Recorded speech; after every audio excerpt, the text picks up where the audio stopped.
আমরা অনেক সময় লাইফের এমন একটা পর্যায়ে এসে পৌঁছাই যে তখন আসলে মানে হতাশা ঘিরে ধরে আমাদের। কি করব না এই ভেবে। হয়তো একই সাথে চলা অনেক মানুষই তখন সফলতার শীর্ষে। আপনি হয়তো পিছিয়ে হতে পারে। সবার সময় সুযোগ একরকম থাকে না, হয়ও না। ভাগ্য বলেও একটা কথা আছে। অনেক কিছু ভাগ্যেও থাকতে হয়। সেই সাথে নিজের চেষ্টা। তো এখন আপনি দেখবেন আপনার পাশে কেউ নেই। থাকার কথা নয়। এই নিয়ে আসলে মন খারাপ করার কিছু নেই যে কেন তারা নেই। তারা তাদের মতো ব্যস্ত সময় পার করছে। তারা জীবনে সফল হয়েছে, আপনি ব্যর্থ হয়েছেন। তার মানে এই না যে আপনি থেমে থাকবেন। ব্যর্থ হলেই থেমে থাকতে হবে এমন তো কোনো কথা নেই। ব্যর্থ হলে ব্যর্থ হলে বরং আরও বেশি করে আপনাকে কাজ করতে হবে। হতাশায় ডুবে থাকলে হবে না। হতাশা আপনাকে জীবনে কিছুই এনে দিবে না। শুধু সময় নষ্ট করবে। প্রথম দিকে জীবনের স্কুল বন্ধু-বান্ধব ছিল। তাই না? একটা সময় গিয়ে দেখবেন তখন আর তাদের সাথে সেরকম করে যোগাযোগও থাকবে না। কেন থাকবে না? এজন্য থাকবে না তারা তাদের কর্মময় জীবনে অনেক ব্যস্ত। আপনি হয়তো ভালো কিছু করতে পারেননি। তাই হয়তো আপনার সাথে যোগাযোগটা কম হচ্ছে।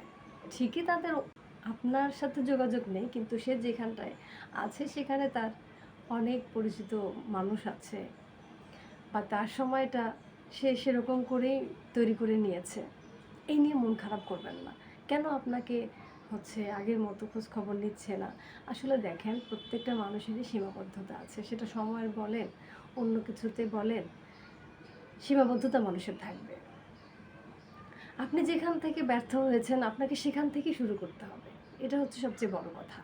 যে হ্যাঁ, আমাদের অনেক বন্ধু-বান্ধব অনেকটা সময় আমাদের অফুরন্ত সময় আমাদের হাতে আছে। আসলে লাইফের একটা পর্যায়ে গিয়ে এসব কিছুই থাকবে না। আপনি যদি কিছু করতে না পারেন তাহলে দেখবেন এই বন্ধু-বান্ধবও কেউ থাকবে না। আর সময় তো মানুষের খুব বেশি থাকে না। সময় বড়ই অল্প। সেই অল্প সময়টা আমাদেরকে কাজে লাগাতে হবে।